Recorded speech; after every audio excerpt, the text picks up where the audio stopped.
বলতো আল্লাহ আখিরাত বলে যে একটা কথা আছে এটা তো আমি বুঝি নাই। আল্লাহ মৃত্যুর পরে যে আবার জীবিত হইতে হবে এটা তো আমি শুনি নাই। আল্লাহ এই পৃথিবীতে আমি কি কি করেছি তার পাই টু পাই তোমার সুপ্রিম কোর্টের কাঠগড়ায় দাঁড়িয়ে যে বিচারের সম্মুখীন হতে হবে কেউ তো আমার কোনোদিন বলে নাই। এজন্য আল্লাহ বলেন আমি পৃথিবীতে রাসূল পাঠিয়েছি যাতে করে মানুষের কোনো এক্সকিউজ না থাকে। আচ্ছা বলেন তো এখন কি কেউ আল্লাহরে বলতে পারবে আল্লাহ বিচার যে হবে এটা তো আমি জানি না। আল্লাহ আখিরাত বলে যে একটা কথা আছে, পুনরুত্থান, পুনর্জীবিত হইতে হবে, আবার বিচারের সম্মুখীন হইতে হবে, জান্নাত জাহান্নাম আছে, এগুলো তো কোনোদিন আমি শুনি নাই। এই কথা, এই এক্সকিউজ তোলার কোনো সুযোগ কি আর আছে? No excuse will be granted that day, dear brothers and sisters. সেদিন কোনো এক্সকিউজ আল্লাহ তাআলা গ্রহণ করবেন না, কারণ আল্লাহ তাআলা রাসূলদেরকে প্রেরণ করেছেন, তারা আমাদেরকে বিস্তর বর্ণনা করে জানিয়ে গিয়েছে। এবং কেন রাসূলদেরকে প্রেরণ করেছেন আল্লাহ বলেন যে দুইটা প্রাইম রেসপন্সিবিলিটি দিয়ে আমি রাসূলদেরকে প্রেরণ করেছি। এক নম্বর মুবাশশিরিন, তারা সুসংবাদদাতা, তারা আমাদেরকে জানিয়েছে এই পৃথিবীতে যদি আমরা ভালো কাজ করি, এক আল্লাহর ইবাদত করি, কারো হক নষ্ট না করি, তাহলে আমরা জান্নাতে যেতে পারবো। জান্নাতের সুসংবাদ তারা দেন। They are the bearer of glad tidings, they are the bearer of paradise, তারা জান্নাতের সুসংবাদদাতা। রাসূলদের দুই নম্বর প্রাইম রেসপন্সিবিলিটি হচ্ছে মুনজিরিন, তারা সতর্ককারী। তারা আমাদেরকে এই মর্মে সতর্ক করেছেন যে এই পৃথিবীতে যদি আল্লাহর ইবাদত না করে শিরক করো, বেদাআত করো, এই পৃথিবীর বুকে যদি ফাসাদ করো, যদি সীমা লঙ্ঘন করো, যদি অন্যের অধিকার নষ্ট করো, তাহলে তোমাদেরকে জাহান্নামের আযাব ভোগ করতে হবে, ঠিক কিনা? তাহলে দুইটা প্রাইম রেসপন্সিবিলিটি। রাসূলরা হচ্ছেন মুবাশশিরিন, সুসংবাদদাতা, জান্নাতের সুসংবাদ দিয়েছেন। তারা ভালো কাজ করলে জান্নাতে যাওয়া যাবে। পাশাপাশি তারা হচ্ছেন সতর্ককারী। কিসের সতর্ককারী? জাহান্নামের ব্যাপারে সতর্ককারী। এই পৃথিবীতে ফাসাদ করলে, আল্লাহ তাআলার অবাধ্য হলে জাহান্নামে যেতে হবে। এবং রাসূল পাঠানোর মধ্য দিয়ে আল্লাহ তাআলা এক্সকিউজ দেওয়ার সুযোগ বন্ধ করে দিয়েছেন। কোনো এক্সকিউজ আর দেওয়া চলবে না। তাহলে পৃথিবীতে কেন আল্লাহ তাআলা রাসূল পাঠালেন, এই পয়েন্টটা কি সবার কাছে ক্লিয়ার? আচ্ছা ক্লিয়ার, আমরা সামনের দিকে এগোই। এরপর আল্লাহ তাআলা বলেছেন এই পৃথিবীতে যত জাতি গোষ্ঠী আছে সব জাতির কাছে আমি রাসূল পাঠিয়েছি। ওয়াইম মিন উম্মাতিন ইল্লা খালা ফিহা নাযীর, যত জাতি, যত নেশন এই পৃথিবীতে এসেছে সব জাতিকে সতর্ক করবার জন্য, ইনস্ট্রাক্ট করবার জন্য, গাইড করবার জন্য আমি রাসূল পাঠিয়েছি। এমন কোনো জাতি নাই যে জাতির মধ্যে আল্লাহ রাসূল পাঠায় নাই, সবাই রাসূল পেয়েছেন। এবং মজার ব্যাপার হচ্ছে they are the chosen and selected personality by Allah subhanahu wa ta'ala. রাসূলরা হচ্ছেন আল্লাহ তাআলার পক্ষ থেকে chosen এবং সিলেক্টেড। রাসূলদেরকে সিলেক্ট করেছে কে? আল্লাহ। তিনি বলেন ওয়া ইন্নাহুম ইনদানা লামিনাল মুস্তাফাইনাল আফিয়া, নবীরা হচ্ছে আমার কাছে মনোনীত, আমি তাদেরকে মনোনীত করেছি এবং তারা হচ্ছে সর্বশ্রেষ্ঠ মানুষ। তার মানে এই আয়াত থেকে বোঝা গেল নবীরা সিলেক্টেড, তারা ইলেক্টেড না। ইলেকশন করে নবী হওয়া যায় না, নবী সিলেক্টেডের মাধ্যমে হইতে হয়, সিলেকশনের মাধ্যমে। আর সিলেক্ট করেন কে? চুজ করেন কে? ইলেকশন করে নবী হওয়া যায়? আমরা পৃথিবীর সবাই মিলে যদি ভোট দেই যে আল্লাহ আমরা সবাই ভোট দিলাম, এই হচ্ছে রাসূল, তাকে রাসূল হিসেবে আপনি কবুল করেন, হবে? ইলেকশনে ভোট দিলে আমাদের সাথে যদি ম্যানকাইন্ডের সাথে জিন কাইন্ডও যুক্ত হয়, জিনেরাও যদি বলে আল্লাহ আমরাও আছি, আমরাও দিলাম একটা করে ভোট, হবে? রাসূল হবে? ফেরেশতারাও যদি যুক্ত হয়, ফেরেশতারাও যদি বলে, মানুষও ভোট দিল, জিনেরাও দিল, ফেরেশতারাও দিল, প্রত্যেকের ভোট গণনা করার পরে দেখা গেল বিশাল ভোট কাউন্ট হয়েছে। এখন তাদের এই ভোটের উপর ভিত্তি করে রাসূল হবে কেউ? হবে? কারণ নবী ইলেকশনে হওয়া যায়, নবী হয় সিলেকশনে। আর সিলেক্ট করেন কে? আল্লাহু ইয়ালামু হাইসু ইয়াজআলু রিসালাতাহু, কাকে রাসূল বানাবেন, কাকে তিনি নবী হিসেবে অ্যাপয়েন্ট করবেন, এটা তিনিই জানেন। শুধুমাত্র, কেবলমাত্র, একমাত্র আল্লাহ তাআলা সোললি এটাকে কন্ট্রোল করেন। কেউ চাইলে কারো ভোটে, কারো ইলেকশনে নবী হওয়া যায় না। নবীরা হচ্ছে selected, chosen personality by Allah সুবহানাহু ওয়া তাআলা। তাহলে নবীরা নির্বাচিত নন, ওনারা মনোনীত। নবীরা কি নির্বাচিত? নবীরা মনোনীত। এখন কতজন নবী রাসূল আল্লাহ তাআলা পাঠিয়েছেন? আল্লাহ তাআলা সুস্পষ্ট করে জানাননি কতজন। কিছু কিছু হাদিস থেকে পাওয়া যায় লক্ষাধিক রাসূল, নবী এবং রাসূল আল্লাহ তাআলা পৃথিবীতে পাঠিয়েছেন। কিন্তু কোরআন আল কারিমে এই লক্ষাধিক নবী রাসূলের সবার কথা আল্লাহ তাআলা আমাদেরকে শোনাননি। আল্লাহ তাআলা মাত্র 25 জন রাসূলের কথা আমাদেরকে শুনিয়েছেন। কতজন? 25 জনের কথা আল্লাহ তাআলা শুধু আমাদেরকে বলেছেন, বাকিদের কথা বলেন নাই। কতটুকু আমাদের বলা দরকার এটা আমাদের চেয়ে ভালো জানেন কে? আল্লাহ ভালো জানেন, আল্লাহ তাআলা ভালো জানেন, কতটুকু আমাদেরকে জানাতে হবে। যত রাসূল তিনি পাঠিয়েছেন, যত নবী পাঠিয়েছেন, সবার কথা যদি আল্লাহ কোরআনে বলতেন, তাহলে কোরআন কি মাত্র 611 পৃষ্ঠার একটা বই হতো? 10 খণ্ড, 15 খণ্ড, 20 খণ্ড। তখন আমরা হাফেজ হতে পারতাম? হ্যাঁ, আমরা হাফেজ তরিকুল ইসলাম পাইতাম তখন? হ্যাঁ, তাকরিম পাইতাম? তখন তো হাফেজ হওয়া যেত না। এটা যদি 15 খণ্ড, 20 খণ্ডের বিশাল ভলিউম হয়, হাফেজ হওয়া যেত না। এই জন্য আল্লাহ তাআলা সব নবীদের কথা আমাদেরকে শোনায় নাই, মাত্র 25 জন নবীর কথা কোরআনে আল্লাহ শুনিয়েছেন। কতজন? আল্লাহ বলেন রুসুলান কদ কসাসনাহুম আলাইকা মিন ক্বাবলু ওয়া রুসুলান লাম নাকসুসহুম আলাইক। নবী হে, অনেক রাসূলের কথা আপনাকে শুনিয়েছি, আবার অনেক রাসূলের কথা আমি শোনাই না। যাদের কথা শোনানোর প্রয়োজন মনে করেছি তাদের কথাই আমি শুনিয়েছি। তাহলে আমরা বুঝলাম কোরআনে বর্ণিত হয়েছে কয়জন নবী রাসূলের নাম? সবাই বলবেন আওয়াজ করে, কয়জন? 25 জন। এবং এই 25 জন নবীর মধ্য থেকে 6 জনের নামে আল্লাহ 6টা সূরা ডেডিকেট করেছেন কোরআনে, 6টা সূরা উৎসর্গ করেছেন। সূরা ইউনুস, সূরা ইউসুফ, সূরা ইব্রাহিম, সূরা মুহাম্মদ, সূরা নূহ, সূরা হুদ। 6 জন নবী। কয়জন নবী? 6 নবীর নামে আল্লাহ তাআলা 6টা সূরা ডেডিকেট করেছেন। এবং এই যত নবী আল্লাহ তাআলা পাঠিয়েছেন, সব নবীর উপর ঈমান আনা আবশ্যক। হ্যাঁ, it's compulsory to believe in every messenger sent by Allah সুবহানাহু ওয়া তাআলা। টু ভ্যালিডেট আওয়ার ফেথ, আমাদের ঈমানটাকে প্রিজার্ভ করার জন্য সব নবীর উপর আমাদের ঈমান আনতে হবে। আমরা যে ঈমান আনি, ঈমানে মুফাসসাল, যেখানে 7টা বিষয়ের উপর বিস্তারিত ঈমানের যে ঘোষণা আমরা দেই, আমরা তো বলি যে ঈমানে একটা মুজমাল আর একটা কি মুফাসসাল। ঈমানে মুফাসসালে 7টা বিষয়ের প্রতি ঈমান আনতে হয়। আমানতু বিল্লাহি ওয়া মালাইকাতিহি ওয়া কুতুবিহি, তারপরে ওয়া রুসুলিহি, পাইছেন? ওয়াল ইয়াউমিল আখিরি ওয়া বিল কদরি খাইরিহি ওয়া শাররিহি মিনাল্লাহি তাআলা ওয়াল বা'সি বা'দাল মাউত। এই 7টা বিষয়ের উপর বিস্তর ঈমান আমাদেরকে আনতে হয়। এই 7টার মধ্যে রাসূলদের ব্যাপার আছে না নাই? রাসূলদের উপর ঈমান আনতে হবে। যদি না আনি তাহলে আরকানুল ঈমান পূর্ণ হলো না, আমার ঈমান পরিপূর্ণ হবে না। তাহলে রাসূলদের উপর পূর্ণাঙ্গ ঈমান আনা এটা আবশ্যক। এবং এই সকল নবী এবং রাসূলদের একটাই ধর্ম ছিল। ধর্মটার নাম কি? সবাই বলুন, কি নাম? সবার একটাই ধর্ম, সব নবীর একটাই ধর্ম। কারণ আল্লাহর কাছে মনোনীত ধর্ম কয়টা?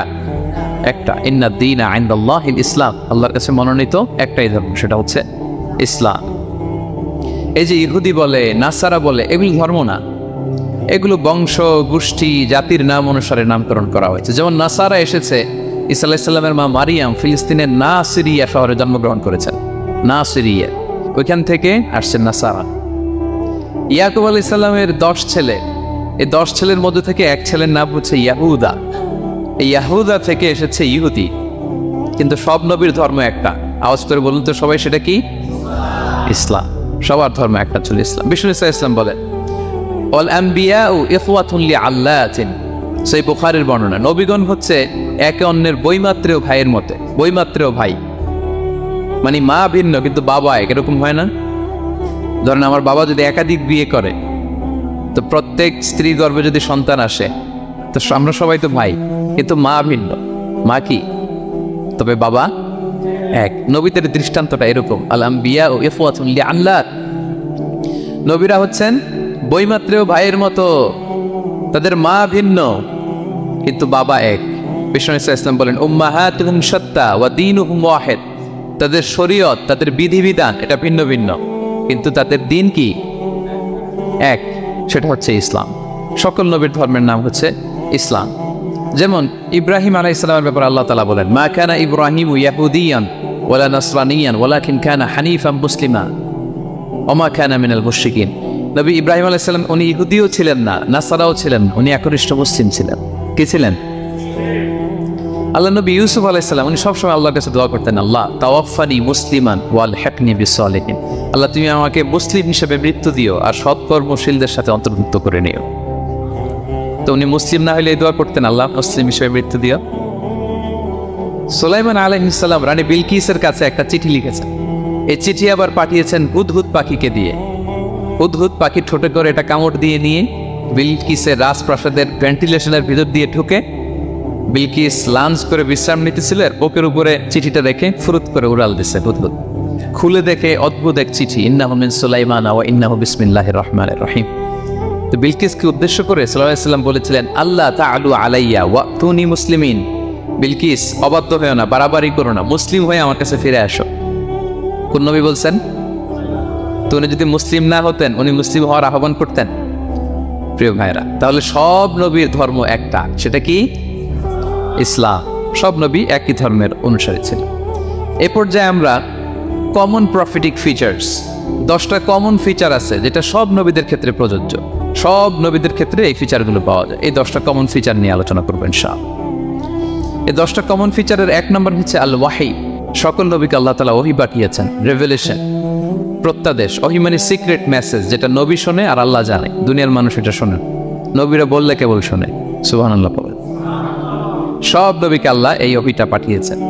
জিবরাইল আলাইহিস সালাম মারফত ওহী পাঠিয়েছেন, অথবা সরাসরি কিতাব পাঠিয়েছেন, কিংবা সহিফা পাঠিয়েছেন। আল্লাহ তাআলা ইরশাদ করছেন, ইন্না আওহাইনা ইলাইকা কামা আওহাইনা ইলা নূহি ওয়ান নাবিয়িনা মিন বা'দ। নবী নূহ আলাইহিস সালামের পরে সব নবীদের কাছে আমি যেমনি ওহী পাঠিয়েছি, আপনার কাছেও আমি এভাবে ওহী পাঠিয়েছি। সব নবীদের কাছে আমি এভাবে ওহী পাঠিয়েছি। সূরা বাকারার শুরুতে মুত্তাকিদের সংজ্ঞা দিতে যে আল্লাহ তাআলা বলেন, ওয়াল্লাযীনা ইউমিনুনা বিমা উনজিলা ইলাইকা ওয়া মা উনজিলা মিন ক্বাবলিক ওয়া বিল আখিরাতি হুম ইউকিনুন। মানে নবী হে, মুত্তাকি তো তারা যারা আপনার উপর যে কিতাব নাজিল হয়েছে এটার উপরও ঈমান আনে, ওয়া মা উনজিলা মিন ক্বাবলিক, এর আগে যত কিতাব নাজিল হয়েছে তার উপরও ঈমান আনে। তা আমরা যদি শুধু কোরআনের উপর ঈমান আনি হবে? তার আগে যত কিতাব, আসমানি কিতাব নাজিল হয়েছে এগুলোর উপরও ঈমান আনার দরকার আছে না নাই? বলেন বলেন। তাওরাতের উপর ঈমান, জাবুর, ইনজিল, সুহফে ইব্রাহিম ও মূসা, সবগুলোর উপর ঈমান আনতে হবে। তো এই ওহীগুলো আল্লাহ তাআলা নাজিল করেছেন। তাহলে 1 নাম্বার কমন ফিচার হচ্ছে আল্লাহ তাআলা ওহী পাঠিয়েছেন, সব নবীকে ওহী দিয়েছেন। 2 নাম্বার ফিচার হচ্ছে same language of the people. নবীকে আল্লাহ তাআলা যেই জাতিগোষ্ঠীর কাছে পাঠিয়েছেন তিনি ওই জাতির ভাষাতেই কথা বলেছেন। ধরেন মালয় এলাকাতে যদি আল্লাহ নবী পাঠান আর ওই নবী যদি আরবিতে কথা বলে, তা আমাদের মালয়েশিয়ান ভাইরা বুঝবে? আচ্ছা, আরব দেশে যদি আল্লাহ একজন নবী পাঠান, ওই নবী ধরেন যে ম্যান্ডারিনে কথা বলে, চাইনিজ ভাষায়, আরবরা বুঝবে? চায়নাতে ধরেন আল্লাহ তাআলা এক নবী পাঠালো, সে ওখানে যে হিন্দি ভাষায় কথা বলে, চাইনিজ লোকেরা বুঝবে না। তাহলে যেই জাতির কাছে আল্লাহ পাঠাইছেন ওই জাতির ভাষা দিয়ে আল্লাহ নবীকে পাঠাইছেন। সুবহানাল্লাহ। আল্লাহ তাআলা ইরশাদ করেন, ওয়ামা আরসালনা মির রাসূলিন ইল্লা বিলিসানি কওমিহি লিউবাইয়িনা লাহুম। আল্লাহ তাআলা যত রাসূল পৃথিবীতে প্রেরণ করেছেন, বিলিসানি কওমি, যে জাতির কাছে প্রেরণ করেছেন ওই জাতির ভাষায় প্রেরণ করেছেন, যাতে করে নবীর কথা এরা বুঝে। নবীরা এসেছেন বাণী বাহক হয়ে। এখন এই বাণী যদি বুঝতে না পারে তাহলে কাজ হবে? এজন্য প্রত্যেক নবীকে আল্লাহ তাআলা যেই জাতির কাছে পাঠিয়েছেন ওই জাতির ভাষায় পাঠিয়েছেন। 3 নাম্বার হচ্ছে সকল নবীকে আল্লাহ তাআলা very good standard of character দিয়েছেন। চারিত্রিক দৃষ্টিকোণ থেকে অতুলনীয় ছিল এক একজন নবী। পা থেকে মাথা পর্যন্ত কালো দাগ ফেলার মতো কিছু ছিল না। আল্লাহু আকবার। মাসুম ছিলেন। আহলুস সুন্নাহ ওয়াল জামাআর আকীদা হচ্ছে প্রত্যেক নবী ছিলেন মাসুম, কোনো গুনাহ করেন নাই, নিষ্পাপ প্রতিটা নবী। সর্বোত্তম চরিত্র দিয়ে আল্লাহ তাআলা, অনুপম চরিত্র দিয়ে আল্লাহ তাআলা তাদেরকে পাঠিয়েছেন। আল্লাহ তাআলা বলেন, ওয়া ইন্নাকা লাআলা খুলুকিন আযীম, and verily you are on a very good standard of character. নবী হে, আপনি চমৎকার একটা ক্যারেক্টারের উপর প্রতিষ্ঠিত। আপনার আচরণের মতো, ক্যারেক্টারের মতো আচরণ অতুলনীয়, পৃথিবীতে দ্বিতীয়টা খুঁজে পাওয়া যায় না, ঠিক কিনা? কারণ নবীরা যদি মডেল নন, তাদের আচরণ যদি ভালো না হয়, তাহলে মানুষ কি তাদেরকে গ্রহণ করবে? মানুষ তো তাদের কাছ থেকে শিখবে, জানবে। তো জন্য তাদের আচরণ চমৎকার হওয়ার দরকার আছে না নাই? চমৎকার আচরণ, চমৎকার চারিত্রিক মাধুর্য দিয়ে আল্লাহ তাআলা পৃথিবীতে এক একজন নবীকে প্রেরণ করেছেন। সব নবীরা ভেরি গুড স্ট্যান্ডার্ড অফ ক্যারেক্টারের অধিকারী ছিল। 4 নম্বর হচ্ছে প্রত্যেক নবীকে আল্লাহ তাআলা মিরাকেল দিয়েছেন, মানে মুজিজা, as a proof of their prophethood. তাদের নবুয়তির প্রমাণ হিসেবে আল্লাহ তাআলা তাদেরকে মিরাকেল দিয়েছেন, মুজিজা। যেমন সালেহ আলাইহিস সালামকে আল্লাহ তাআলা মুজিজা দিয়েছিলেন। তার জাতির কাছে যখন তিনি দাওয়াত দিলেন, তারা বলল, সালেহ তুমি যে নবী এটা আমরা বুঝবো কি করে? এক শর্তে আমরা তোমার উপর ঈমান আনতে পারি। সাল্লাল্লাহু আলাইহি ওয়াসাল্লাম বললেন, কি শর্ত? বলতেছে, এই যে পাহাড় দেখো, এই পাহাড়ের ভেতর থেকে যদি একটা উট বের করো, 10 মাসের গর্ভবতী একটা উটটা বেরোবে, বেরোয় বাচ্চা দিবে, সাথে সাথে আমরা উটের দুধ দহন করে খাবো, এরপর আমরা ঈমান আনবো। চিন্তা করছেন কত শর্ত? পাহাড়ের ভেতর থেকে কি বের করে দেখাইতে হবে? উট। উনি আল্লাহর কাছে দোয়া করলেন, আল্লাহ বললেন কবুল, তবে কথা না আসলে কিন্তু খবর আছে। বলছে ইমান আনবে, ইমান না আনলে কিন্তু খবর আছে। মানে দোয়া করলেন, আল্লাহ কবুল করলেন। পাহাড় বিদীর্ণ হয়ে একটা বিশাল আকৃতির উট বেরোয় আসলো, 10 মাসের গর্ভবতী উট। মুহূর্তে এটা ডেলিভারি করলো একটা উটের বাচ্চা, এবং দুধ দিতে আরম্ভ করলো, ওলান ভর্তি দুধ। সবাই পেট ভরে দুধ খেলো। খাওয়ার পরে কয় তুমি জাদুকর। খাওয়ার পরে সাল্লাল্লাহু আলাইহি ওয়াসাল্লাম কি বলে, ইউ আর এ ম্যাজিশিয়ান, তুমি জাদুকর, তুমি তো বড় ভেলকিবাজ সালে, তুমি পাহাড়ের ভিতরে ভেলকি ঢুকাই দিছো। আল্লাহ তাআলা তাদেরকে একটা সাউন্ড গ্রেনেড, প্রচন্ড শব্দ তরঙ্গ দিয়ে ধ্বংস করে দিলেন। কানের পর্দা ফেটে সবগুলো লাশ হয়ে জমিনে পড়ে রইল। তাহলে এই যে সাল্লাল্লাহু আলাইহি ওয়াসাল্লাম যেটা দেখাইছেন, এটা কি ভেলকি ছিল, ম্যাজিক ছিল, কি ছিল? মুআজিজা, miracle. As a proof of their prophethood, তাদের নবুয়তের প্রমাণ হিসেবে আল্লাহ তাআলা তাদেরকে মুআজিজা দিয়েছে। মূসা আলাইহিস সালামের মুআজিজা কি ছিল? লাঠি। ফাআলকাহা ফাইযা হিয়া হাইয়াতুন তাসআ, ওই লাঠি রেখে দিলে মুভিং স্ন্যাক হয়ে যেত, নড়তেছে সাপ, ছবল মারবে। সুবহানাল্লাহ। এটা কি ম্যাজিক ছিল? কি ছিল? মুআজিজা। ঈসা আলাইহিস সালামকে আল্লাহ তাআলা মাইন্ড ব্লোয়িং মুআজিজা দিয়েছেন। অন্ধ ব্যক্তির চোখে হাত বুলিয়ে দিলেই দৃষ্টিশক্তি ফিরে পেত। ধবল রোগী, কুষ্ঠ রোগীর গায়ে টাচ করে দিলে স্কিন পরিষ্কার হয়ে যেত। মৃত ব্যক্তিকে দাঁড়াতে বললে মুহূর্তে দাঁড়িয়ে যেত। কুম বিইযনিল্লাহ, আল্লাহর আদেশে দাঁড়াও বললে লাশ জীবিত হয়ে দাঁড়িয়ে যেত। ভেলকিবাজি ছিল এটা। কি ছিল? বিষ্ণু ঈসা ইসলাম দাওয়াত দিচ্ছেন কুরাইশদের, ওরা মানে না। বিষ্ণুনবী পাগল পড়া, বললেন আচ্ছা বলো কুরাইশের লোকেরা কি বললে বিশ্বাস করবে যে আমি সত্য নবী? কি বললে বিশ্বাস করবে? তারা বলল, মুহাম্মদ ওই যে আকাশের চাঁদ, এটা 2 ভাগ করে দেখাইতে বললে বিশ্বাস করবো তুমি সত্য নবী। কি আবদার দেখছেন? হ্যাঁ, নবীদেরকে পেয়ে মামুর বাড়ির আবদার নিয়ে আসছিল এক এক জাতিগোষ্ঠী। বলে মুহাম্মদ আকাশের জলজলে চাঁদটাকে যদি তুমি 2 ভাগ করে দেখাতে পারো তবেই বুঝবে তুমি নবী। বিষ্ণু ঈসা আল্লাহর কাছে দোয়া করলেন। আল্লাহ বলেন ঠিক আছে। ইখতারাবাতিস সাআতু ওয়ানশাক্কাল কমার ওয়া ইয়ারাউ আয়াতান ইয়ারিদু ওয়া ইয়াকুলু সিহরুম মুস্তামির। বিশ্বনবী সাব্বাবা, এই আঙ্গুলের নাম কি? ইবহাম, সাব্বাবা, ওয়ুসতা, বিনসার, খিনসার। হ্যাঁ, আমরা ইংরেজি নাম ঠিকই জানি, আরবিটা জানি না। ইবহাম, সাব্বাবা, ওয়ুসতা, বিনসার, খিনসার। বিশেষ সাব্বাবা আঙ্গুলি ওঠালেন, এটা শাহাদাত আঙ্গুলি বলা হয়, আসলে সাব্বাবা আরবিতে। তো বিশ্বনবী এভাবে আল্লাহর নাম নিয়ে চাঁদের দিকে ইঙ্গিত করলেন। মুহূর্তে আকাশের জ্যোৎস্না বিরানো চাঁদটা 2 ভাগ হয়ে গেল। কুরাইশ যারা দেখে তো অবাক। বিষ্ণু বললেন এবার কথা অনুযায়ী ঈমান আনো। বলে Muhammad you are a magician. Muhammad তুমি বড্ড বড় জাদুকর, তুমি চাঁদের মধ্যে জাদু লাগাই ফেলছো। নাউযুবিল্লাহি মিন যালিক। তাহলে আল্লাহ তাআলা age a proof of their prophethood, তাদের নবুয়তের প্রমাণ হিসেবে প্রত্যেক নবীকে কি দিয়েছেন? মুআজিজা দিয়েছেন। সব নবীকে দিয়েছেন। 5 নাম্বার, সকল নবীর দাওয়াতি মিশন এক ছিল। একই মিশন নিয়ে নবীরা পৃথিবীতে এসেছেন। সেটা কি? তাওহীদ, রিসালাত, আখিরাত। আমার সাথে সাথে বলেন তাওহীদ, রিসালাত, আখিরাত। তাওহীদ, রিসালাত, আখিরাত। এই 3টা বুনিয়াদী শিক্ষা দিতে নবীরা এসেছে। তাওহীদ মানে ওয়াননেস অফ গড, আল্লাহ যে এক, সব নবী প্রচার করেছেন। রিসালাত মানে তারা যে বার্তাবাহক হিসেবে এসেছেন তাদের কথা মানতে হবে, এটার দাওয়াত দিয়েছেন। আখিরাত মানে হচ্ছে মৃত্যুর পরেও যে একটা জীবন আছে, সেই জীবনের ব্যাপারে প্রত্যেক রাসূলরা কি করেছেন?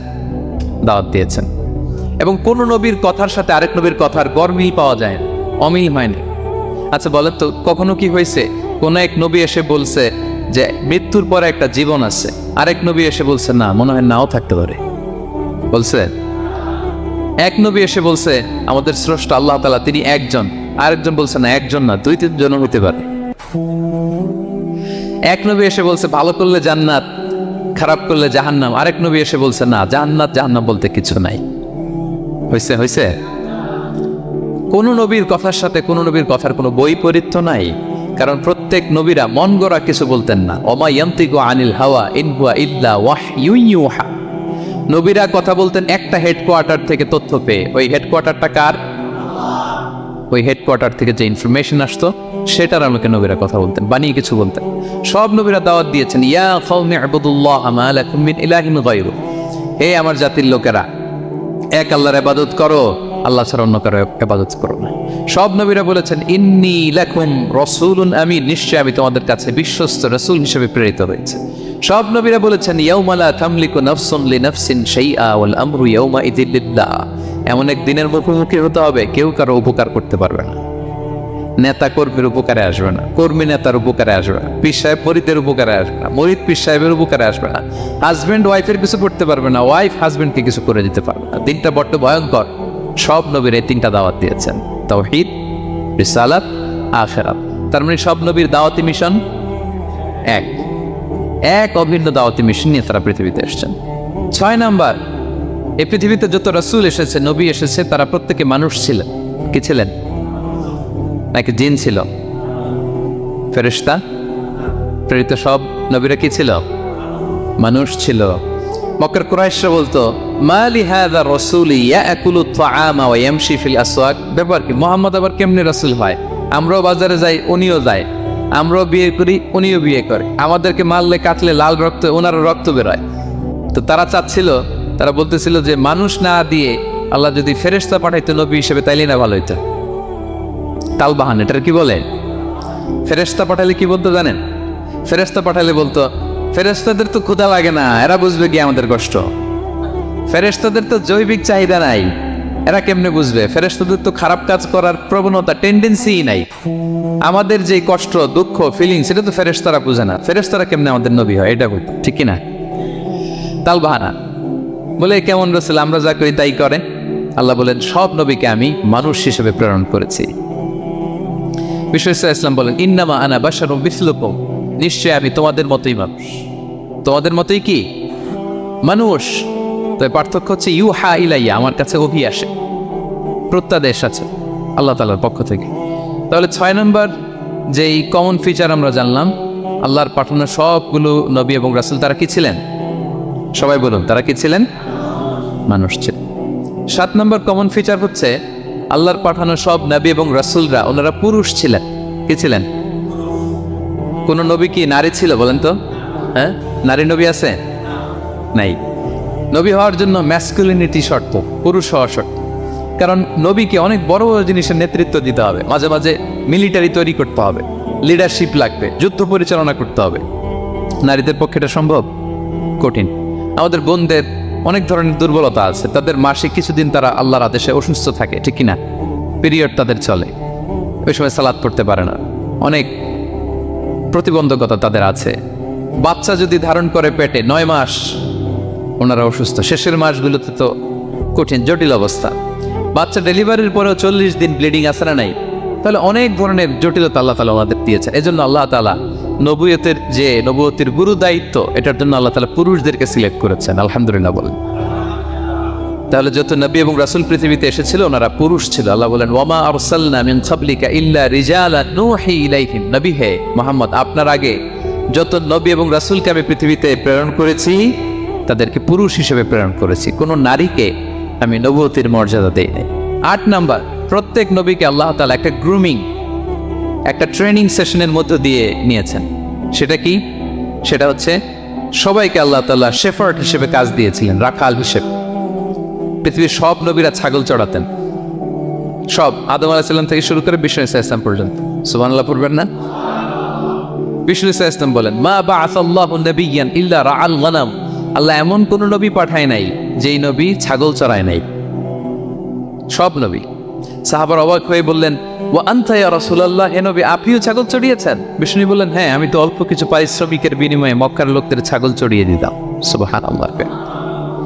কেন সব নবীকে দিয়ে আল্লাহ ছাগল চড়ালেন? এই ট্রেনিং সেশন, গ্রুমিং সেশন কেন? কারণ ছাগলকে একসাথে বসানো কঠিন। ছাগল একটু কি বলে, একটু টেরা টাইপের প্রাণী, কথা শুনতে চায় না। ধরেন যে সারা সপ্তাহ আপনি খুব ব্যস্ত, একদিন সুযোগ পাইছেন সপ্তাহে যে আজকে আমি ফ্রি আছি, যাই পুকুরে যাই, আমিও গোসল করি, ছাগলটারও গোসল করাই। এটা ধরে যদি এখন পুকুরের দিকে টান দেন, কি করবে? পা দুইটা এমন শক্ত করে মাটিতে ধরে রাখবে, আপনি যত টানবেন ওর ঘাড়ের চামড়া ছিঁড়ে যাচ্ছে, তারপরেও আসে না। এরপর ছাগলগুলোর একসাথে রাখা কঠিন, একটা নেচে ওদিকে যায়, আরেকটা লাফ দেয় এদিকে, আরেকটা ওইদিকে। এদেরকে যদি কেউ একত্রিত করতে পারে তাহলে এই জাতিকে, মানব জাতিকে একত্রিত করা তার জন্য একেবারে সহজ, পানি ভাত, ঠিক কিনা? এজন্য আল্লাহ এই মানব গোষ্ঠীর উপর লিডারশিপ কায়েমের আগে ছাগল চড়িয়েছেন। এবং যারা মরুভূমিতে ছাগল চড়ায়, যে শেফার্ডগুলো, যেই রাখালগুলো, তাদের অনেক শক্তিশালী হইতে হয়। গায়ে শক্তি না থাকলে ছাগল চড়ানো যায় না, কিন্তু লাঠি নিয়ে হই হই করে পিছনে দৌড়াইতে হয়, নেকড়ের ছোবল থেকে ছাগলগুলোকে রক্ষা করতে হয়, বাঘ নেকড়ে এগুলো থেকে বাঁচাইতে হয়। তার মানে এটা করার মধ্য দিয়ে এই জাতিকে কিভাবে জাহান্নামের আগুন থেকে বাঁচাবে নবীদের ওই ট্রেনিং হয়ে যায়। সুবহানাল্লাহ।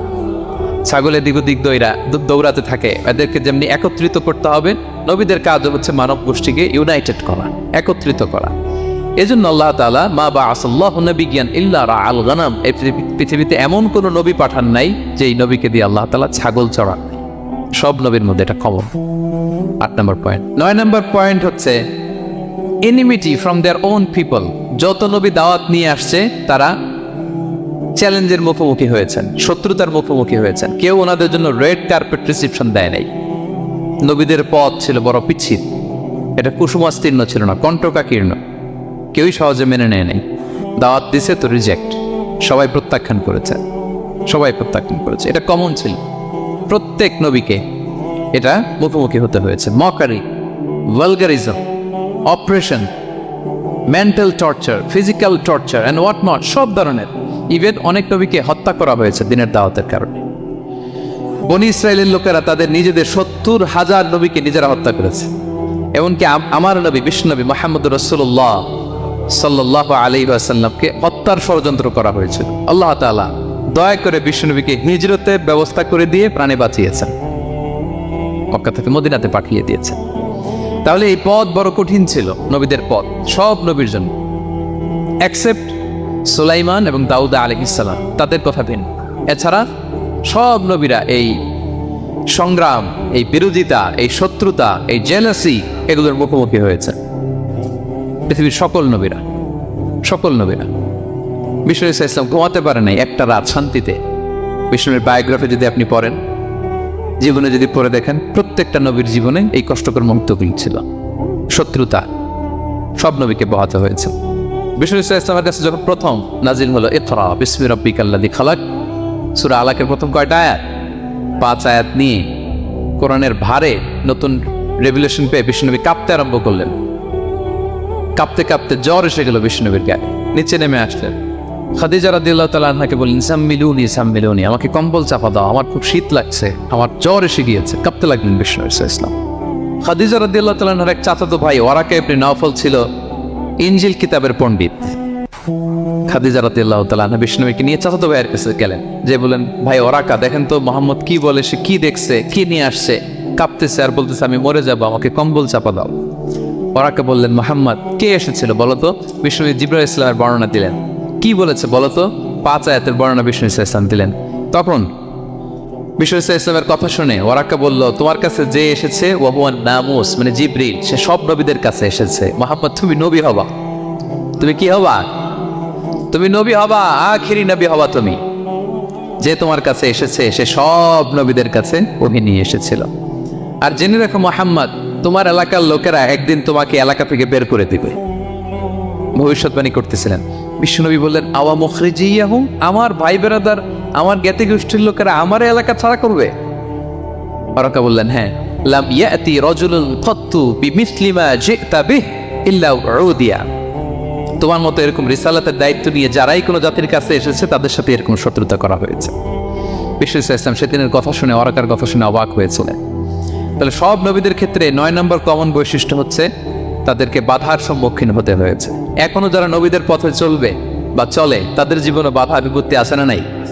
হ্যাঁ, তারা জেনে বুঝেই এই পথে এসেছে, তারা হিসাব মিলিয়েই এই পথে নেমেছে। এজন্য বাধা বিপত্তি চ্যালেঞ্জ কোনো মুমিনকে তার রাস্তা থেকে সরাতে পারে না, ঠিক কিনা বলেন? এক চুলো নড়াতে পারে। এটা নবীদের পথ, এটা নবীওয়ালা কাজ। এখানে জুলুম থাকবে, এখানে বাধা বিপত্তি থাকবে, এখানে চ্যালেঞ্জ থাকবে। এই পথটা সোজা, সিরাতুল মুস্তাকিম। যদি শেষ মাথায় যাওয়া যায়, ডাইরেক্ট জান্নাতুল ফিরদাউস। আলহামদুলিল্লাহ। তাহলে সব নবীরা বাধার সম্মুখীন হয়েছে। 9টা কমন ফিচার গেল। 10 নম্বর, দ্য লাস্ট কমন ফিচার, পৃথিবীর সব নবীরা ইন্তেকাল করেছেন, আর কোন নবী আসবেন? আসবে? পৃথিবীর সব নবীরা মারা গিয়েছেন, কিন্তু আলামুল বারজাখের জগতে নবীরা জীবিত। আই রিপিট, আমি আবারও বলি, প্রত্যেক নবী তার কবরে জীবিত, আলামুল বারজাখে। আমরা এই দুনিয়াতে আসার আগে যেই জগতে ছিলাম ওই জগৎটার নাম হচ্ছে আলামুল আরওয়াহ, মানে রূহের জগৎ। সেখান থেকে আমরা এই জগতে এসেছি, এটার নাম আলামুদ দুনিয়া, দুনিয়ার জগৎ। আবার মৃত্যুর পরে যে নতুন এক্সটেশনে আমরা যাব সেটার নাম হচ্ছে আলামে বারজাখ, বারজাখের জগৎ। নবীরা ওই বারজাখের জগতে জীবিত। বিষ্ণু ইসলাম সুনানে আবু দাউদের হাদিসে বলেন যে ইন্নাল্লাহা হাররামা আলাল আরদি আন তাআকুলা আজসাদাল আম্বিয়া, আল্লাহ তাআলা এই জমিনকে, নবীদের দেহকে কনজিউম করাকে হারাম করে দিয়েছেন। মানে জমিনের জন্য নবীদের লাশকে পচিয়ে ফেলা, খেয়ে ফেলা হারাম। যত নবী যেখানে ইন্তেকাল করেছেন তাদের পবিত্র দেহ মোবারক এখনো আগের মতো একেবারে যখন মৃত্যুবরণ করেছিলেন তখন লাশটা যেমন তাজা ছিল, এখনো প্রত্যেকে তার কবরে এরকম তাজা লাশ নিয়ে শুয়ে আছে। প্রত্যেক নবী কবরে জীবিত, বিষ্ণু ইসলাম ওনার কবরে জীবিত। তবে এটা বারজাকি জগতে, এই দুনিয়াতে যেভাবে জীবিত ছিলেন ওইভাবে না, বারজাকি জগতে জীবিত। আমরা যখন প্যারা নবীর উপর সালাম পৌঁছাই, দুরুদ পড়ি, প্রত্যেক ফেরেশতা, একটা ফেরেশতা আছে এই দুরুদগুলোকে নিয়ে বিষ্ণুনবীর কাছে পৌঁছায়। আপনার বাবার নাম, আপনার নাম বলে ফেরেশতা বলে যে অমুকের ছেলে অমুক আপনাকে সালাম দিয়েছে। বিষ্ণুনবী কবর থেকে নিজে ওই সালামের উত্তর বলে, কারণ বিষ্ণু ইসলাম বারজাকের জগতে তিনি জীবিত, হায়াতুন নবী, বারজাকের জগতে তিনি জীবিত। আর এখানে বিষ্ণু ইসলাম বলেন আল আম্বিয়া ওয়া আহইয়াউন ফি কুবুরিহিম ইউসাল্লুন, নবীরা তাদের কবরে জীবিত, সেখানে তারা সালাত আদায় করে। নবীরা তাদের কবরে কি করে? সালাত আদায় করে। তাহলে এই 10টা হচ্ছে কমন ফিচার্স এবং প্রফিটস, সব নবীদের মধ্যে এই বিষয়গুলো পাওয়া যায়। সর্বশেষ পয়েন্ট হচ্ছে lessons from the life of the profits. এত নবী রাসূল যে আল্লাহ তাআলা আমাদের হেদায়েতের জন্য পাঠালেন, তাদের জীবনী থেকে আমাদের জন্য শিক্ষা কি, লেসন কি, এটা জানার দরকার আছে না নাই? বলেন, কি লেসন আমরা নিব? অনেক লেসন আছে। আমি সংক্ষিপ্ত পরিসরে দুই একটা বই, আমি আমার মিজানুর রহমান আজহারি ভেরিফাইড ইউটিউব চ্যানেলে প্রফেট সিরিজ নামে একটা সিরিজ করেছে 25 পর্বের। কোরআনে কয়জন নবীর নাম উল্লেখ হয়েছে? আর আমার চ্যানেলে কয় পর্ব? তার মানে 25 জন নবীর ব্যাপারে আমি ওয়েল ডকুমেন্টেড ম্যানারে একাডেমিকলি আলোচনা করেছি। আপনারা শুনবেন, আপনাদের জন্যই করেছি, শুনবেন আপনারা। এবছর 21শে বইমেলায় আপনারা শুনেছেন আমার একটা বই প্রকাশিত হয়েছে, বইয়ের নাম হচ্ছে জেগে ওঠো আবার। এটা আমি নিজে লিখেছি। আরেকটা বই 6 খণ্ডের আমি সম্পাদনা করেছি, সেটা হচ্ছে ছোটদের নবী রাসূল। বইটার নাম কি? ছোটদের নবী রাসূল। সত্যায়ন প্রকাশন থেকে 6 পর্বের খুব চমৎকার গ্রাফিক্যাল ইউজার ইন্টারফেস দিয়ে আপনার সোনামণিরা, বাচ্চারা তারা জেনে যাবে যে তাদের আসল আইকন কারা, তাদের আসল সুপার হিরো কারা, তাদের অনুসরণীয় অনুকরণীয় ব্যক্তিত্ব হবে কারা। এই বইটা লিখতে, সম্পাদনা করতে আমাদের অনেক চ্যালেঞ্জ আমরা ফেস করেছি, কারণ এটা আপনাদের জন্য লিখছি কাদের জন্য? বাচ্চাদের জন্য।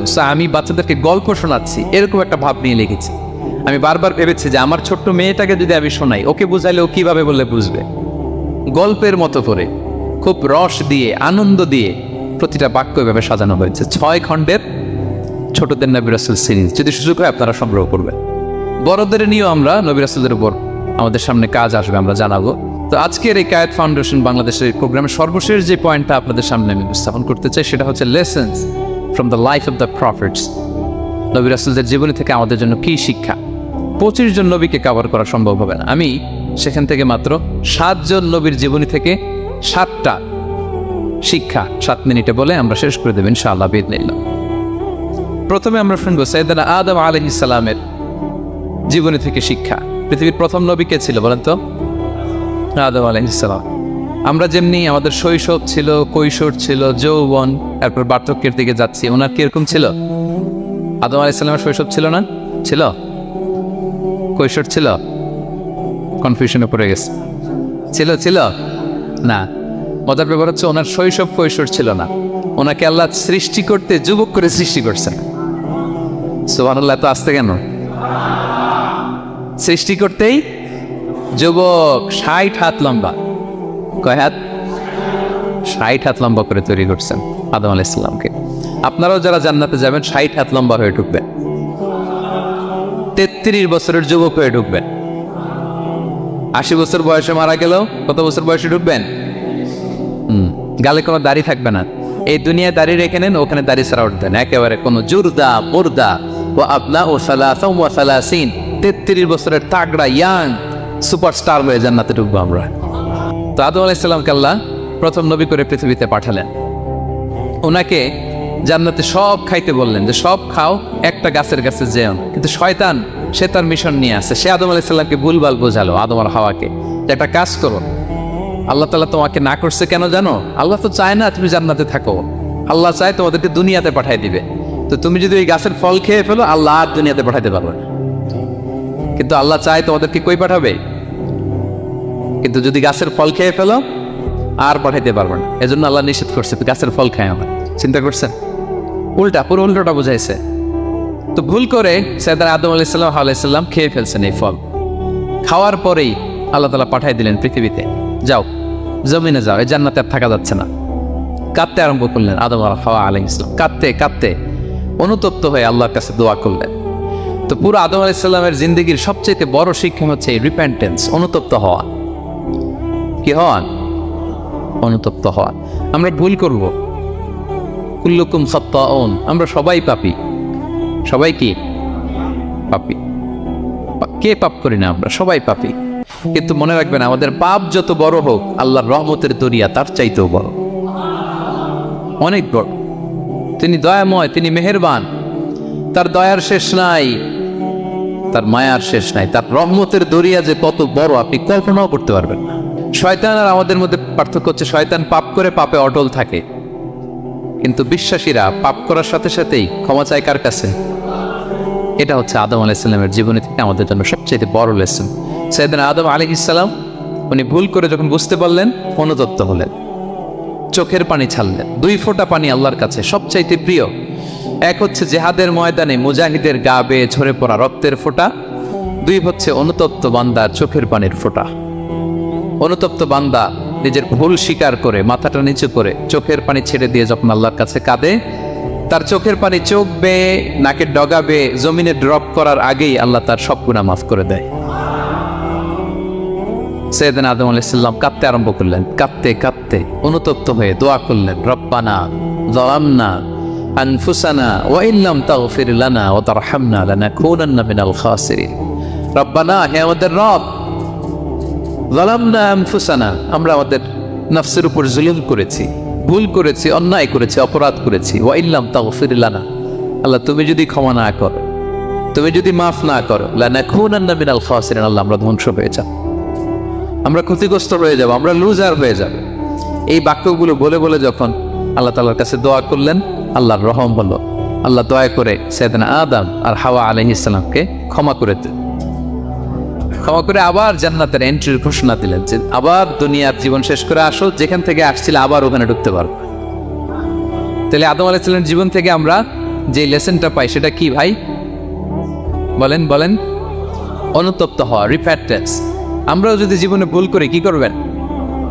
ভুলের উপর অটল থাকবেন, অনড় থাকবেন, একগুঁয়ে ধরে বসে থাকবেন, সীমা লঙ্ঘন করবেন? আমরা ক্ষমা চাইব। কার কাছে ক্ষমা চাইব? ক্ষমা দেওয়ার জন্য তিনি বসে থাকেন। শেষ রাতে আল্লাহ প্রথম আসমানে চলে আসেন। প্রথম আসমানে এসে ডাকতে থাকেন, আলা বিন মুস্তাগফিরিন আগফিরালা, কে ক্ষমা চাবা? কে পাপ করেছে, জুলুম করেছে, বলো, আমি ক্ষমা দেওয়ার জন্য আসছি। আলা বিন মুস্তারজিকিন আরজুকালা, কার রিজিকের দরকার, কার চাকরি নাই, কার ব্যবসা মন্দা, আমার কাছে চাও, আমি আল্লাহ বাড়িয়ে দেব। কার কি লাগবে বল, আমি দেবো। আল্লাহ তাআলা দেওয়ার জন্য আসছে, আমি নেয়ার জন্য উঠতে পারি না। আমরা যেন আল্লাহ তাআলার কাছে চাই বেশি বেশি, এবং ভুল করলে যেন আমরা অনুতপ্ত হই। ভুল করলে আমরা কি হব? সাইয়েদনা আদম আলাইহিস সালামের জীবন থেকে আমরা এটা শিখলাম। 2 নম্বরে, সাইয়েদনা নূহ আলাইহিস সালামের লাইফ থেকে আমরা কি শিখি? ওনার লাইফ থেকে আমরা শিখি হচ্ছে কনসিস্টেন্সি, মানে লেগে থাকা। ভালো কাজের জন্য কি করা? লেগে থাকা। উনি 950 বছর দাওয়াত দিয়েছিলেন ওনার জাতিকে। কয় বছর বলেন তো? 950 বছরের দাওয়াতি কার্যক্রমের ফলে উনি ফলোয়ার জোটাইতে পারছেন কয়জন জানেন? 80 জন। কয়জন? এরাই আমাদের পূর্বপুরুষ। আমরা পৃথিবীর সবাই কিন্তু এদেরই নাতিপুতি। এই 80 জনকে নিয়ে উনি নৌকার উপর উঠছিলেন, কিস্তির উপর, আর বাকিটা তো মহাপ্লাবন দিয়ে আল্লাহ ধ্বংস করে দিয়েছেন। ওই 80 জন আবার জমিনে এসে জমিন আবাদ করা শুরু হলো, ওখান থেকে পৃথিবীর সফল মানুষ। সুবহানাল্লাহ। উনি বলেন ক্বালা রাব্বি ইন্নী দাআউতু কওমি লাইলান ওয়া নাহারা, আল্লাহ আমি দিন রাত এক করে আমার জাতিগোষ্ঠীকে দাওয়াত দিয়েছি। ফালাম ইয়াজিদহুম দুআই ইল্লা ফিরারা, কিন্তু আমার দেখলে লোকগুলো ভেগে ভেগে যায়। আর কি করে? আমার কথা যেন শুনতে না হয় এরা কানে আঙ্গুল দিয়ে রাখে আর মুখে কাপড় পেঁচিয়ে। নূহ আলাইহিস সালাম তারপরও থামতেন, কন্টিনিউয়াস দাওয়াতি কাজ। লোকজন নূহ আলাইহিস সালামকে পিটিয়ে আধা মরা করে কাঁথা দিয়ে পেঁচিয়ে পাহাড়ে রেখে আসতেন। ওইখান থেকে এসে নূহ আলাইহিস সালাম আবার দাওয়াত দিতে শুরু করতেন। What a consistency! কিভাবে লেগেছিলেন? 950 বছর তিনি দাওয়াত দিয়েছেন, মাত্র 80 জন ফলোয়ার হয়েছে। তাহলে আমরা অল্প দাওয়াতি কাজ করেই আমরা হতাশ হয়ে যাই। আয় রে আমার কথা শুনলো না, আয় রে আমার কথা পৌঁছাইল না, আয় রে আমার কাছে এসে কেউ মুসলিম হইল না, আয় রে আমার কথা। অস্থির। আপনার কাজ হচ্ছে পৌঁছে দেওয়া, আপনার কাজ হচ্ছে কোরআনের কথা মানুষকে বলা। এটা দিয়ে কতটুকু কি হবে এটার ফয়সালা কার? তাহলে নূহ আলাইহিস সালামের জীবনী থেকে আমাদের শিক্ষা হচ্ছে কনসিস্টেন্সি। 950 বছর উনি লাগাতার দাওয়াত দিয়েছেন, থামে নাই, হতাশ হয় নাই, হাল ছাড়ে নাই। নবীরা কখনো হাল ছাড়ে না। সুবহানাল্লাহ পড়ে। 3 নাম্বার, ইব্রাহিম আলাইহিস সালামের জীবনী থেকে আমাদের জন্য শিক্ষা হচ্ছে ওবিডিয়েন্স, আনুগত্য। কি করে আল্লাহ তাআলার কাছে আনুগত্য করতে হয়। আল্লাহু আকবার। আমি মনে হয় 1 ঘন্টার উপরে আলোচনা করেছি আমার প্রফেট সিরিজ ইব্রাহিম আলাইহিস সালামের জীবনী নিয়ে। ওনার পুরা জীবনটা আল্লাহ কোনো কিছু বলতে দেরি, আল্লাহর আদেশের সামনে মাথা পেতে দিতে ইব্রাহিম আলাইহিস সালামের দেরি হয়। আল্লাহ বলছেন আসলিম, ওয়া ইয ক্বালা রাব্বুহু আসলিম ক্বালা আসলামতু লিরাব্বিল আলামিন। হে ইব্রাহিম সারেন্ডার, সারেন্ডার। সুবহানাল্লাহ। ইব্রাহিম আনুগত্য করো। আল্লাহ আনুগত্য করছি। ওনার সন্তান হয় না। 86 বছর বয়স একটা সন্তান দিলেন আল্লাহ তাআলা। আমাদের এখানে কার বয়স কত? সর্বোচ্চ বয়স কত আছি আমরা? এদিকে 60 বছরের উপর কেউ নাই, ঠিক কিনা? 86 বছর বয়সে আল্লাহ সন্তান দিয়েছেন ইসমাঈল আলাইহিস সালাম। কত বছর বয়সে? সন্তানটা আদরের নাকি? আদরের না? শেষকালে একটা সন্তান পেলেন 86 বছর বয়সে। ইব্রাহিম আর হাজেরার ঘরকে উজাড় করে ফুটফুটে এক সন্তান ইসমাঈল আলাইহিস সালাম আসলে। ভালোবাসা, আদর যেন ঠিকরে পড়ে, এত গদগদ ভালোবাসা। এবার বললেন যাও হাজেরা আর দুধের সন্তান ইসমাইলকে মরুভূমিতে ফেলে দিয়ে আস। বলতে দেরি, রেখে আসতে দেরি নেই। এটাই হচ্ছে ইব্রাহিম আলাইহিস সালামের আনুগত্য। দুধুমরু প্রান্তরে হাজেরা আর ইসমাইল আলাইহিস সালামকে রেখে আসলেন, চলে আসলেন। বুকটা ফেটে চৌচির। 86 বছর বয়সে একটা দুধ সন্তান পেলাম, দুধের বাচ্চা আমার স্ত্রী সহ মরুভূমিতে রেখে আসে। রেখে আবার থাকাও যাবে না, যাও তুমি ফিলিস্তিনে, এরা থাকবে মক্কায় মরুভূমির মাঝখানে। পরে আল্লাহ জুরহুম কওমের মাধ্যমে এদেরকে পানি, জামজাম অনেক কিছু দিলেন। লম্বা ঘটনা, দিকে যাচ্ছে। এরপর হৃদয় যখন ফেটে চৌচির হয়ে যায় তখন আল্লাহ তাআলা বলেন ঠিক আছে যাও, যা একটু ছেলেরা দেখে আস। এবার যে দেখে ছেলেরা আরো মায়া লাগে, কারণ একটু বড় হয়েছে তো, এবার দৌড়াইতে পারে, হাঁটতে পারে। সুবহানাল্লাহ বলেন। এবার যখন দৌড়াইতে পারে, হাঁটতে পারে, আব্বু আব্বু বলে ডাকতে পারে, মায়াটা যখন একটু গাঢ় হয়েছে, আল্লাহ বলে এবার ছেলেরা জবাই কর। দেখছেন কি পরীক্ষা? 86 বছর বয়সে সন্তান পেল, রেখে আসলো মরুভূমিতে। একটু বড় হইল, দেখা করতে গেল, এবার বলে জবাই কর। জবাই করো বলতে দেরি, ছুরি চালাতে দেরি হয়নি। কুরবানির ইতিহাস লম্বা ইতিহাস, দিকে যাব। এরপরে আল্লাহ কবুল করলেন। এরপরে বললেন বাপ বেটা মিলে মরুভূমির মধ্যে ঘেমে ঘেমে একটা ঘর বানান। এরপরে ঘোষণা দাও মানুষকে যেটা আমার ঘর। বাপ বেটা মিলে কষ্ট করে একটা ঘর বানালেন। এবার বললেন আজান দাও, ঘোষণা দাও, সবাই যেন এখানে আসে। আল্লাহ কারে ঘোষণা দিবে? কেউ তো নাই। বলতেছ তুমি ঘোষণা দাও, এই ঘোষণার শব্দ পৃথিবীর সব মানুষের কর্ণকুহরে আমি আল্লাহ নিজ দায়িত্বে পৌঁছে দেব। আমরা যারা রূহের জগতেও তখনও ছিলাম, যারা লাব্বাইক বলতে পেরেছি, তাদের ঠিকই নসিবে ওই কাবা ঘর জিয়ারতের নসিব হয়ে যাবে। উনি ঘোষণা দিলেন, দেখেন কেউ নাই, ধুধুমরু প্রান্তর। আজকের মক্কাকে কল্পনা করেন তো কি অবস্থা। এই রমজানের লাস্ট 10 days অফ রমাদান আপনি জায়গা পাবেন হজের চেয়েও বেশি মানুষ। কিভাবে আল্লাহ কবুল করেছেন, কিভাবে আনুগত্য, সাবমিসিভনেস, নিজেকে আল্লাহর কাছে পুরো সুপর্দ করা এর নমুনা সাইয়েদনা ইব্রাহিম আলাইহিস সালাম পেশ করেছেন। তাহলে সংক্ষিপ্ত কথা হচ্ছে আল্লাহ নবী ইব্রাহিম আলাইহিস সালামের জীবনী থেকে আমাদের জন্য শিক্ষা হচ্ছে অবিডিয়েন্স, আনুগত্য। কিভাবে আল্লাহর আদেশের সামনে মাথা পেতে দিতে হয়। পারা যাবে তো? হ্যাঁ, ওই ইব্রাহিম আলাইহিস সালামের রক্ত আমাদের দেহে বহমান। আমরাও নবী ইব্রাহিমের উত্তরসূরি। নবী ইব্রাহিমের আলাইহিস সালামের মতো আমরাও ইসলামের জন্য জীবন বিলিয়ে দেওয়ার দরকার আছে না নাই? বলেন বলেন। শক্ত পদে আমাদেরকেও এরকম স্যাক্রিফাইসের মেন্টালিটি অর্জন করতে হবে। ওবিডিয়েন্স, আনুগত্যের শিক্ষা আমরা নবী ইব্রাহিম আলাইহিস সালামের কাছ থেকে পাই। 4 নম্বরই ইয়াকুব আলাইহিস সালাম, ওনার জীবনী থেকে শিক্ষা হচ্ছে পেশেন্স, ধৈর্য। আমাদের অনেকের ধৈর্য নাই, আমরা অস্থির, অল্পতে ধৈর্য হারাই ফেলি। ধৈর্য এমন একটা গাছ, এই গাছের সারা গায়ে অনেক কাটা, কিন্তু এই গাছের ফল বড্ড মিষ্টি। ধৈর্য এমন একটা গাছ, গাছের সারা গায়ে কি, কিন্তু ফলটা। ইয়াকুব আলাইহিস সালামের কলিজার টুকরা ইউসুফ আলাইহিস সালামকে ভাইয়েরা মেরে আহত করে কুয়ায় ফেলে দিছে, কুয়া থেকে নিয়ে মিশরে বিক্রি করে দিস। এখন এতিম হয়ে আরেক জায়গায় থাকে, বাবার কলিজা ফেটে যায়, ছিঁড়ে যায়, কিন্তু কাউরে বিচার দেয় না, কাউরে কিছু বলে না। উনি বলে ইন্নামা আশকু বাসি ওয়া হুজনি ইলাল্লাহ, আমার দুঃখ কষ্ট মনের জ্বালা আর যন্ত্রণা আমি একজনের বলি, তিনি কে? ধৈর্য ধারণ করলেন। প্রাপ্তবয়স্ক অবস্থায় ওনার ছেলে বানিয়ামিন, তাকেও হারালেন। আবার বলে আমি কাউরে বিচার দিই না, একজনের বলে, তিনি কে?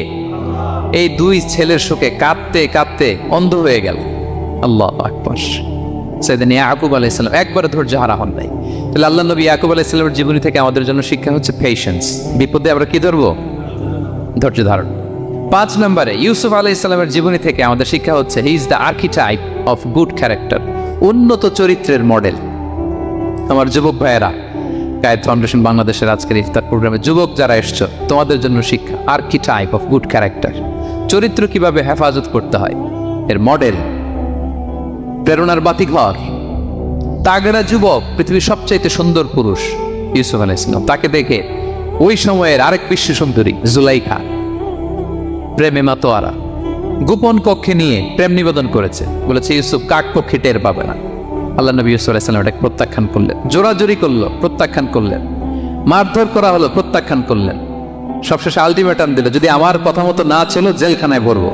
উনি বললেন ক্বালা রাব্বিস সিজনু আহাব্বু ইলাইয়া মিম্মা ইয়াদউনানি ইলাই, আল্লাহ এই পাপের কাজের চেয়ে জেলখানায় আমার জন্য ভালো।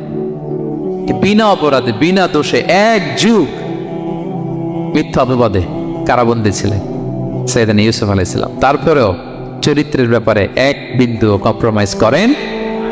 যুবক ভাইয়েরা, চরিত্র বড় দামি সম্পদ।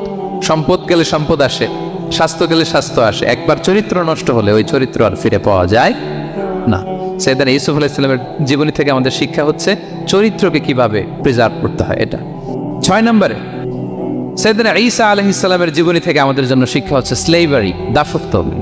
কারণ আমরা সবাই গোলাম একজনের, বলেন তো কার গোলাম? আল্লাহর গোলাম। কিন্তু ওনার সব উম্মতেরা, মানে খ্রিস্টানরা তাকে বলে সান অফ গড, উনি নাকি আল্লাহর সন্তান। নাউজুবিল্লাহ পড়েন। ওনার মা ম্যারি, মানে মারিয়াম আলাইহিস সালাম নাকি আল্লাহর স্ত্রী। নাউযুবিল্লাহ।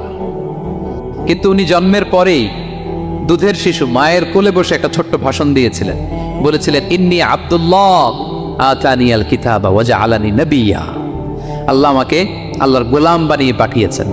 দেখেন কি নবী, প্রথমে এসে বলেন আমি কিন্তু রাসূল, একে তো দুধের শিশু, মুখের প্রথম কথা কি? ইন্নী আব্দুল্লাহ, আমি আল্লাহর গোলাম। যাতে করে পুরো খ্রিস্ট সমাজের বিরুদ্ধে দলিল হয়ে থাকে যে তোমাদের নবী পৃথিবীতে এসে তার মুখ নিঃসৃত প্রথম শব্দটাই ছিল আমি আল্লাহর দাস, আমি আল্লাহর গোলাম। এবং উনাকে ওনার মাকে আল্লাহ স্পেশাল ইন্টারোগেট করবেন কিয়ামতের দিন, ঈসা, মারিয়াম, তোমরা কি বলে আসছিলা যে তুমি আমার বউ আর তুমি আমার সন্তান? ওনারা কাচুমাচু করে থার থার করে কাঁপবে আল্লাহর সামনে, কারণ এটা শিরকের প্রশ্ন। তারা বলবে আল্লাহ, আমরা যদি বলতাম আপনি তো জানতেন, আপনি যা শিখিয়েছেন আমরা তাই বলেছি।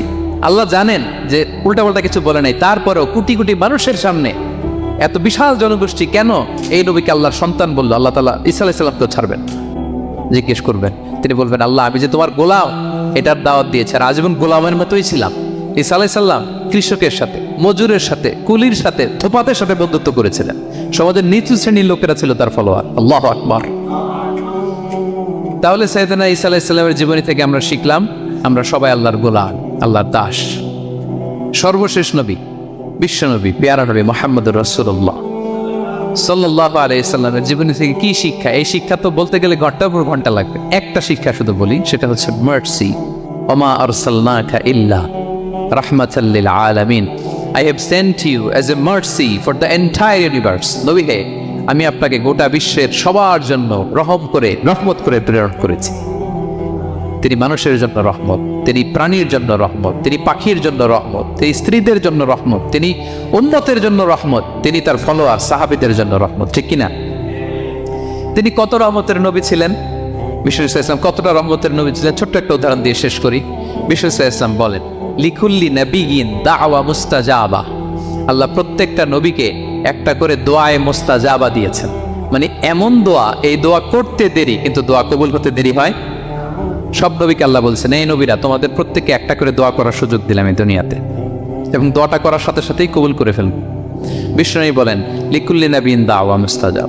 সব নবীরা একটা করে দোয়া মুস্তাজাব পেয়েছেন, দাআউ বিহা। আর নবীরা ওই দোয়াটা দুনিয়াতেই করে ফেলছে। সব নবীর ওই স্পেশাল দোয়া যেটা করলেই কবুল, ওটা সব নবীরা কি করছে? দুনিয়াতেই করে ফেলেছে। কিন্তু বিশ্বনবী বলেন, ওয়া ইন্নী আখতাবিউ দাওয়াতি শাফাআতান লি উম্মতি ইয়াউমাল কিয়ামা। আমি আমার সেই দোয়াটা এই দুনিয়ার বুকে অন্যান্য নবীদের মতো করি নাই।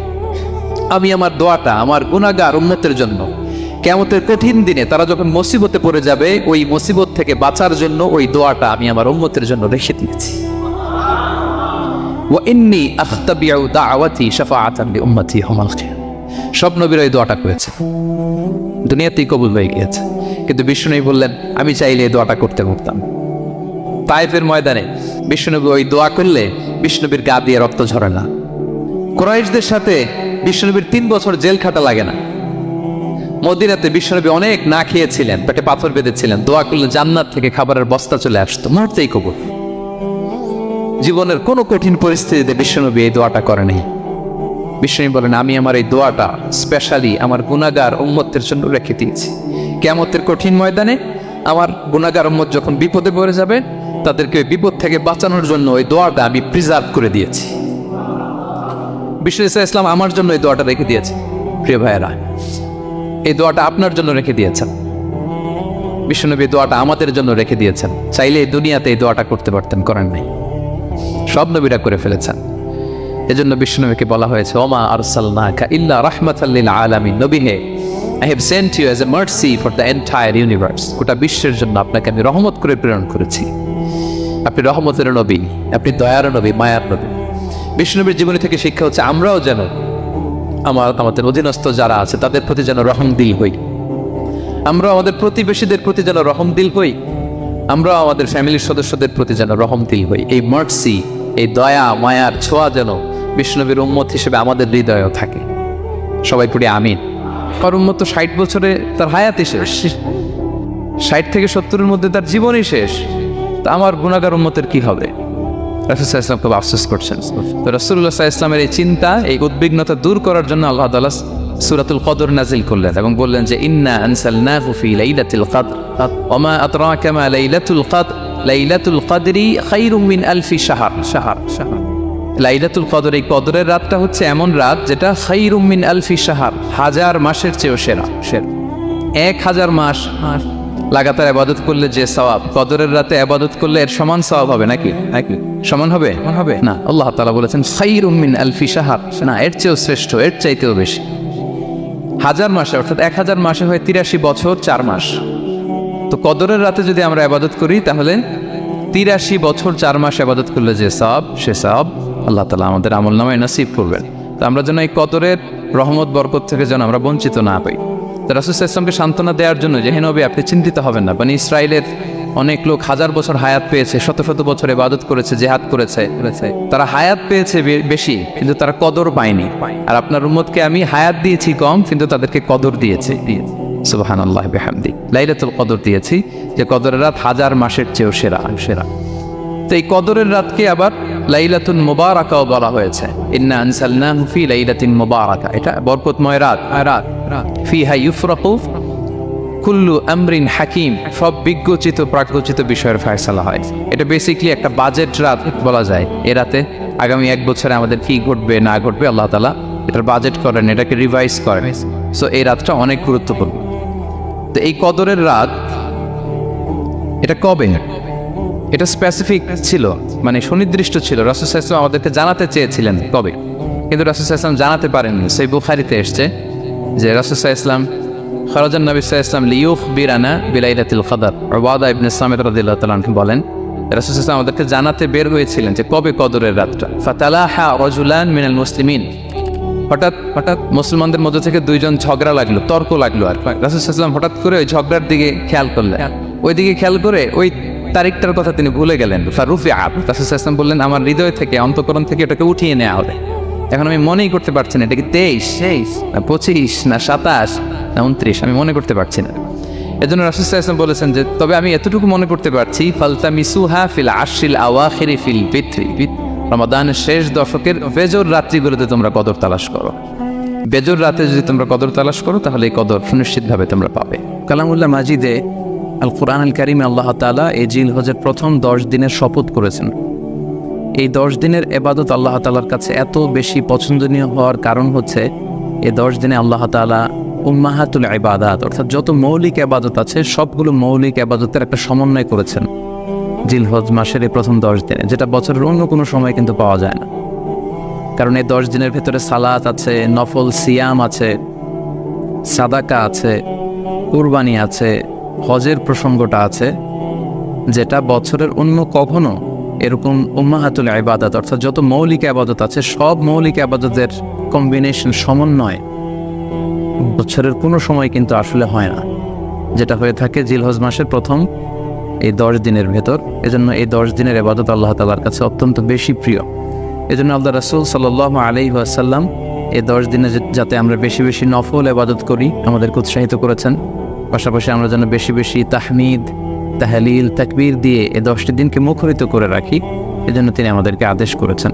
এজন্য এই 10টি দিনে আমরা যেন বেশি বেশি সুবহানাল্লাহ ওয়ালহামদুলিল্লাহ লা ইলাহা ইল্লাল্লাহু আল্লাহু আকবার এই আজকারগুলো যেন আমরা বেশি বেশি পড়ি। এবং আরাফাতের সিয়ামের ব্যাপারে আল্লাহ রাসূল সাল্লাল্লাহু আলাইহি ওয়াসাল্লাম আশা করেছেন যে 9 জিলহজের যে নফল সিয়ামটি অর্থাৎ আরাফার রোজা, এই আরাফার রোজা যে ব্যক্তি রাখবে আল্লাহ রাসূল সাল্লাল্লাহু আলাইহি ওয়াসাল্লাম বলেন যে আমি প্রত্যাশা করি এই সিয়ামের বদৌলতে বিগত একটি বছরের এবং সামনের একটি বছরের যত পাপ হবে এই পাপগুলোকে আল্লাহ তাআলা আমাদের জন্য ক্ষমা করে দিবেন। এবং জিলহজের 9 তারিখ ফজর থেকে কিন্তু আমাদেরকে ওয়াজিব তাকবীর পাঠ করতে হয়, আমরা জানি সেটা শুরু হয় আরাফার দিন ফজর থেকে। 9 তারিখ ফজর থেকে শুরু করে 13 তারিখ আসর পর্যন্ত এই তাকবীরগুলো প্রত্যেক সালাতের পরে পড়া আমাদের জন্য আবশ্যক। আমরা যেন এই নফল আজকারগুলো, এই নফল তাকবীরগুলো যাতে আমরা বেশি বেশি করে দেই।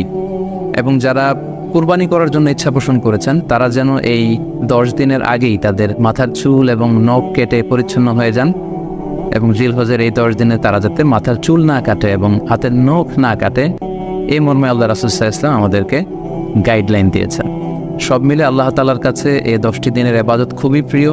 এমনকি হাদিসে এসেছে, যেটা আমরা বললাম যে জেহাদের চাইতেও বেশি প্রিয়। এজন্য এই সুবর্ণ সুযোগটুকু যেন আমরা কখনোই মিস না করি। তাই আমাদের সাধ্যমতো আমরা যেন বেশি বেশি নফল ইবাদত করি। আমরা যেন সুযোগ হলে পুরো 10 দিন ব্যাপী আমরা চাইলে নফল সিয়াম রাখতে পারি, আমরা বেশি বেশি কোরআন তেলাওয়াত করতে পারি। বিশেষ করে তাহমিদ, তাহলিল এবং তাকবীর, আলহামদুলিল্লাহ লা ইলাহা ইল্লাল্লাহ আল্লাহু আকবার, এই জিকিরগুলো, এই আজকারগুলো পড়ে পড়ে যেন আমরা এই 10টি দিনকে মুখরিত রাখি। আল্লাহ তাআলা জিলহজ মাসের যে মাহাত্ম্য এবং বারাকা তিনি আমাদের জন্য দিয়েছেন, এগুলো যেন আমরা বেশি বেশি হাসিল করতে পারি। আমিন।